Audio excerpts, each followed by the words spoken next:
The first thing I remember from that morning after the explosion is my mom's words. From way back when I was a kid, right? We'd be coming out of a store, we'd be in a parking lot, and she'd say, "Take my hand, grab my hand. I don't want you to get squished like a bug." And that's what she would say. Those are the words, squished like a bug. I had no way of knowing it at the time, but the piece of metal that was on top of me was part of the engine of a commercial airliner. I was pressed against the asphalt. My face was there, pressed hard. My hands were out to my sides, sort of like a scarecrow. I couldn't move, but I could see a little slice of the world, sort of a picture on its side. And I could hear lots of sirens going off. And through that little window, I saw paper blowing, thousands of sheets of paper, like some weird snowstorm that was going on. And I watched from a distance as one tiny little paper snowflake got closer and closer and closer, and that piece of paper blew right up against my face. It startled me. I wanted to blow it away. I took a breath. Actually, I tried to take a breath and blow it away, but whatever was on top of me was so heavy, it didn't move. I couldn't breathe. I just wheezed it out. I started my day late and ticked off at my daughter. I was just getting ready to take her to school. She said, I've got to go get this library book that's overdue, Dad. I forgot it. So she runs into the house looking for it. I eventually go in to help her look for it. My wife is in there helping her look for it. We found it exactly where she put it the night before, in her backpack. Made me think about, somehow I began to think about the tickets that were in my pocket to the ball game that night. We had closed a really big deal at work. I'm talking a really big deal. And so my boss had given everybody in the department tickets. The whole division was going to the game that night. And I was going to pick up a t-shirt for my daughter because she had team jersey day that next week. At the thought of my daughter, I let out a sigh. And that's when the pain hit.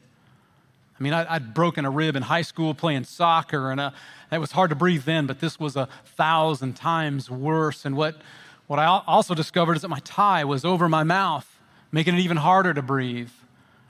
If I could have moved my hands, and I so desperately wanted to move my hands, I would have swatted away that piece of paper, and I would have swatted away the tie, but I couldn't. Seeing, breathing, moving, things you take for granted until you can't do them anymore. You know, I felt like I was a butterfly in somebody's collection pinned to a piece of cardboard. I was pinned down, but I wasn't crushed.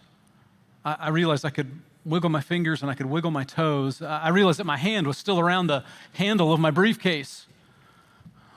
I began to kind of go back through the events of the day. What had happened? How did I get here? And all I remember is I was late for work, 10 minutes, and just before I walked into my building, there was a huge explosion, and I just reacted. I ducked behind a parked car, and then stuff started falling, pieces of concrete and glass and metal started falling down, and then the big metal thing that landed on top of me, I'm sure it was just the parked car that I was hiding behind that gave me enough room to survive, but I knew that I wouldn't last long. I also knew that I wasn't alone.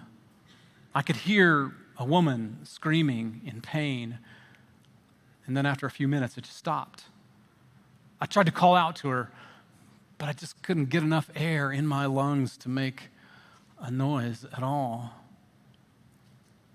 At that point, for whatever reason, I decided to kind of just check all my senses to see how they were working. I couldn't really sniff, but I could smell. I could smell the street, and I could smell gasoline. I could feel with my right hand, some little rocks. About that time, a gust of wind came and blew the paper off my face, just one eye, so that I could see out of one eye. And the thing that I saw the clearest were 2 feet in high-heeled shoes. I assumed that they belonged to the woman that I'd heard screaming earlier. I could taste. I could taste blood in my mouth, and I don't know if I had bit my cheek. I didn't know if I had internal injuries, and the thought of that made my heart race.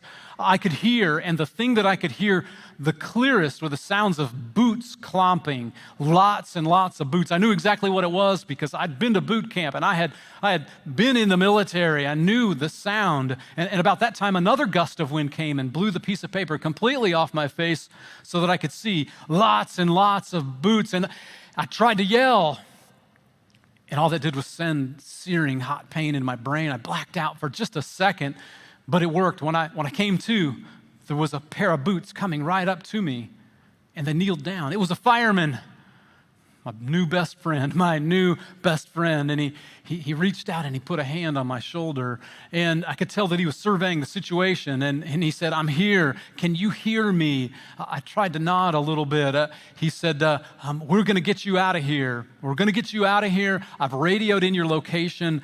It's going to be okay." He kept his hand on my shoulder the whole time. You know what that felt like to me? It felt like hope. It felt like hope. I thought, I'm going to see my family again. I'm going to take my daughter to school again. I'm going to go to a ball game again. And then there was another explosion. Everything shook. And my new friend took his hand off my shoulder. And I heard somebody yell, "We got to get out of here. We got to get out of here now." And that firefighter knelt down to my face and he said, "I got to go, but somebody will be back for you. I promise, somebody will be back for you." And just like that, he was gone, and all the boots went tromping away. And when they all left, my hope left with them. And then I got angry. I just started thrashing around, trying to move something, and all that did was send searing pain through my whole body. And then I started to cry. And as I cried, the dust started to cake to my face. I was crying because of the pain, and I was crying because of the stupid argument I had with my wife the night before, and I was crying for the dead woman lying there in front of me in her $500 designer shoes. I don't know how much time passed, but the dust got thicker and thicker, and my eyes got so scratchy, my throat just got coated with the dust, but I wouldn't dare cough. I don't show a lot of emotion in my life. It's part of what makes me good at what I do. It's part of what has earned me a lot of money. It's part of what helped me to get that corner office on the 73rd floor. That's what I was thinking about when I was startled by another hand that reached in toward me. I'll never forget the smell of that latex glove. That hand wiped some of the dust off my face and put two fingers against my throat. And then I heard the person connected to the hand say, "We got a live one over here. We've got a live one over here." And then before I knew it, there were more hands reaching in, opening my eyes and shining in a flashlight. I heard a paramedic say, "Hey, I think we can save him if we can get this off of him." And I heard another voice say, I think it's too big. I don't think we can move it." And the paramedic said, "We can't just leave him here." And then I felt something move. I think the paramedic was trying to move it off of me by himself. And then I heard the scariest words of all. "Sam, let it go." By the time it would take us to save him, think of how many others we could save. And plus, if we got him out, he probably wouldn't survive. He's probably got internal injuries. They were talking about me like I wasn't there. They're talking about my life, my future, my daughters, my wife. The paramedic knelt down to my face. He was so young. And he said, "I'm so sorry. I'm so sorry." He was crying. I thought they'd all left, and then I felt something on my hand. Somebody was sliding something over my hand and onto my wrist and tightening it up, and then she yelled, "I've tagged him, let's go." They had tagged me and left me for dead. I slipped in and out of consciousness for a while there. I would hear people coming by, coming near to me, but as soon as they saw that tag on my wrist, they just kept going, leaving me there. I tried to tried to get it off. I tried to wiggle my fingers, and I tried to rub my wrist on the asphalt to get that damn thing off, but it just wouldn't. And all that did was use up what little strength I had left. I passed out. The last time I woke up, someone was splashing water on my face. And I thought, I'm waking up from a nightmare. This was all just a bad dream, but nope, there I was. Still pinned down, squished like a bug. I opened my eyes, and through that crust of dust, I looked into the ugliest face I had ever seen. No kidding. Pock marks and missing teeth, dirty, scraggly hair. It was one of those disgusting homeless people that hung out outside our building and begged all the time. And his breath just about knocked me back into unconsciousness when he leaned in and he said, "Well, good morning, my good sir. You look like something the cat dragged in. I've seen some bad stuff today, but you're not the worst." He started mumbling about stuff, something about some friend of his in Vietnam that got killed. He said, "Yeah, a chopper landed on him and cut him in half. It took 2 body bags to get him home. It's only going to take 1 for you." And then he started laughing at himself. I drew in as much air as I possibly could, and I said 2 words, "Water, please." He dug around in a shopping cart. I could tell it was a shopping cart because I could see the wheels. He dug around in a shopping cart, and he took out a bottle of water, and he started giving me little sips. And he started wiping my face off gently with a foul-smelling rag and giving me little sips. And he said, "Drink all you want. I got plenty. They're handing it out for free. I got me 2 cases, and they're giving out free food, and I'm fat and happy today." I realized that I hadn't had anything to drink since my latte that morning. And I'm here to tell you that water, those sips of water, was the best thing that I had ever tasted in my life. He sat down in front of me cross-legged, and he said, "Here's the deal. Here's the situation. Old Joe here might be able to help, might not. I got a crowbar in my cart. I use it to fend off them punks, but let's give her a try." And he disappeared, and I thought, oh no, he's going to leave me. I heard him mumbling about something about making a fulcrum. He talking like, back in Nam, even a scrawny old feller like me could move big old boulders like we did in Da Nang. And then I felt it move. I felt it shift just a little. And then all of a sudden, with a crash, it was off me. And Joe started hooting and laughing, and I started breathing. I could feel life start coming back into me. And Joe looked down at me, and he said, "You and me, we got to get out of here. If the stuff falling don't kill us, this dust will." And he reached down under my arms and he hauled me to my feet. It hurt so bad I started to pass out. I almost passed out, but he held me up and he said, "We got a long ways to go. Can you walk it?" I couldn't take 1 step, let alone walk a couple miles. I shook my head. I could tell Joe was thinking. I was worried. I was worried that he was just going to have to leave me there. But no, he just swept me off my feet and laid me gently in his shopping cart. And I wasn't very dignified looking, my legs hanging over and my arms hanging over, but I was out of strength and I was out of adrenaline, and I just settled into the shopping cart. Joe wrapped me up in a blanket, sort of like a baby going on a long car ride. And then he pointed that shopping cart toward the river, and off we went. We walked a few blocks and we merged into the stream of people, everybody in shock. And, a banker in a shopping cart being pushed by a homeless person wasn't the strangest thing. There were construction workers and hipsters. There were people with their pets in cages. There were whole families in their pajamas, everybody covered in dust, everybody walking in silence across the bridge.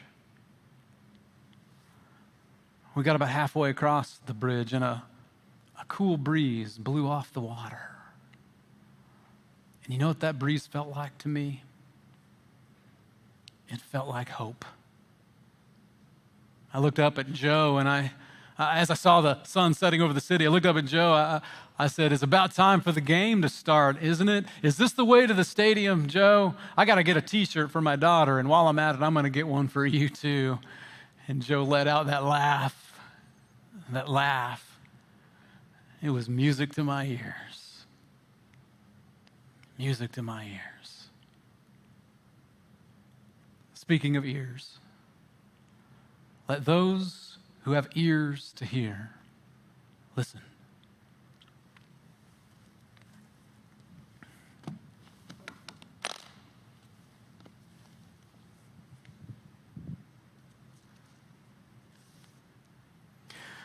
One day, an expert in religious law stood up to test Jesus by asking him a question.